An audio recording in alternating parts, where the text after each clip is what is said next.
The strongest marketing isn't always what you speak about yourself, but it is when a happy customer speaks about you when you are not in the room.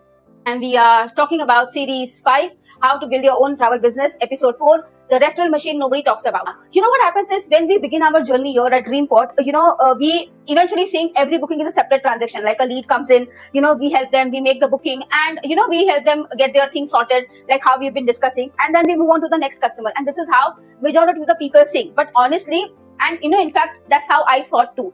Because when you are new, you are actually focusing on survival, you're focusing on learning, you're focusing on making sales. And there's nothing wrong in that, because that's how it is supposed to be. But eventually, something interesting starts happening. Like, for an example, customer says, what, my friend needs help with the booking. Can I share your number? Or my family is willing to travel. Can I share your number? Remember my first call, that customer gave me the referral bookings as well. My customer who had for which I had a chargeback, even he gave me referrals. In fact, after the chargeback, when he called me back, after that also he purchased a ticket with me. So that is what the thing is, that is referral machine, that people actually like your service. They know that what they are doing. So imagine that they are putting their trust behind you. Imagine when you are actually referring your friend, your family, like a restaurant, a hospital, a doctor, anybody, you are actually putting your trust behind that, and that is how you are referring. Similarly, that's what the customer does, because you have given them at one point in time one of the bestest service available. They are now putting their trust behind you. So when they are telling their friends, oh, I know a travel agent, Arpita, you should contact her, that means your job is already half done. Because remember, when a referral is coming to you,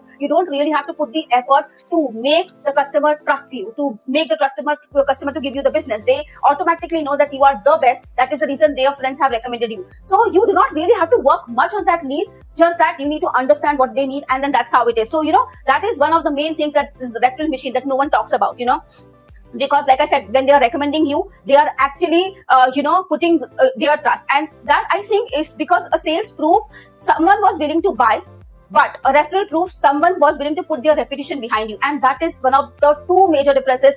Think about that for a second, like I said. So I think one of the biggest lessons that Dreamport taught me is customers remember more than we think. Remember all the series 2, 3, 4 that we were doing. They remember how we listened. They remember how we helped them. They remember how we solved their problem. They remember how you made their booking easier and everything. And I think when your experiences with the customers are positive, something powerful happens. People talk, not because you wanted them to talk for you or you asked them to talk, because they want to. That's why referrals are so valuable, because you don't start from zero. The trust arrives even before the conversation even begins. And I think that's why I believe referrals are one of the most clearest signs that you are building something bigger than individual bookings, something more meaningful, because you are building a reputation, not for the company, not for ASAP tickets, not for Skylux, not for anybody, but you are building a reputation for your own self. You are becoming a brand. So thank you so much for watching my video. Please like, share, comment, and subscribe, and we'll meet again in the next one. Thank you.